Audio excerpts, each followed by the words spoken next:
When I reached the hospital, I didn't feel my legs, only the sterile brightness, the echo of rubber soles, and the hollow sound of my name on the nurse's lips.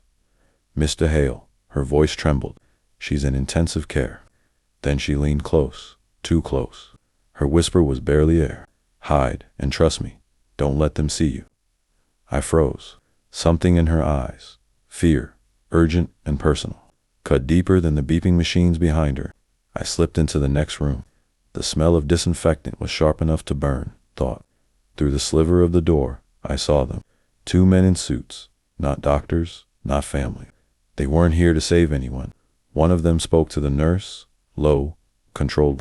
She's awake yet. She shook her head. No, she might not wake up again. The man smiled. It wasn't the smile of someone mourning, and in that moment, my pulse steadied. Not from calm, from recognition. I'd seen that smile before on my wife's lips. I'd thought the accident was random. A car, a late night, a slick road. But watching those men whisper outside my daughter's room, something inside me began to rearrange itself coldly, efficiently. My wife had told me she was visiting her sister that night. She'd come home shaken, mascara streaked, smelling faintly of perfume I hadn't bought her. I didn't question it. You don't question people you think you know. You bury unease under the illusion of trust. But the nurse's whisper cracked it open. Hide. Don't let them see you. That wasn't a warning for the hospital. That was a warning about them. When the men left, I slipped out and stood by the glass. My daughter's small frame lay tangled in tubes, motionless, except for the rhythmic rise of the machine that breathed for her. I touched the glass cold. I whispered, "Who hurt you?" Her eyelids didn't move, but the bruises on her wrists answered. Over the next week, I became a shadow with purpose. I smiled when my wife entered the room. I spoke softly, asked nothing. The silence unsettled her. It always does when the guilty wait for noise. While she slept, I went through her phone. Every deleted message still lived in the backups. I read them all. A man named Victor, conversations timed perfectly with my business trips. Hidden calls at 2 a.m. and then photos. A car. My daughter's car seat in the background. She wasn't supposed to be in the car that night.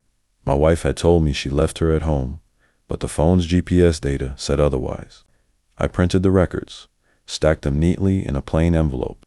Then I sat beside my daughter and told her quietly, "I believe you were never meant to come home."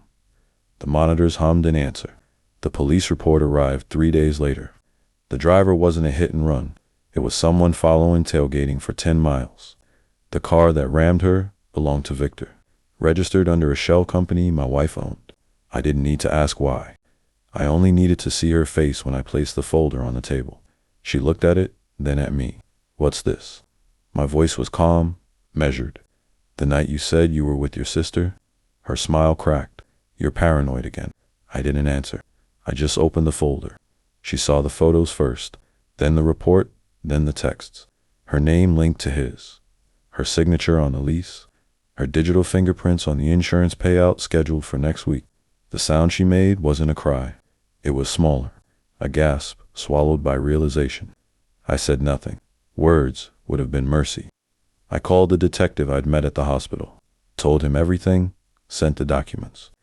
Then I poured 2 glasses of wine, one for me, one for her. She didn't touch hers. "You called them?" She whispered. "Yes. You'll ruin me." I smiled faintly. "You already did that." The sirens came minutes later, faint at first, then closer. She backed toward the window, shaking. I walked to the door, paused, and turned once more. "My daughter woke up this morning," I said. "She asked where her mother was. I told her she's gone." Her lips parted, but the knock on the door silenced her. I opened it without looking back. The nurse saw me in the hallway later, the same one who'd whispered to hide. "She's going to recover," she said softly. "Your daughter's strong." I nodded. Strength isn't born, it's built in silence. That night, I sat by my daughter's bed again. The machines were quieter now. Her small hand rested in mine, warm, alive. I thought of the woman who'd once said she loved me, of the moment she decided love was a currency, of how easily she traded it for control. Outside, I heard the echo of a closing cell door. Metal final. I looked at my daughter and said, "It's over." But what I meant was, I finally know who I am without her. Thanks for watching. Don't forget to like, share, and comment. Subscribe now to Cheating Stories Insight World for more amazing stories.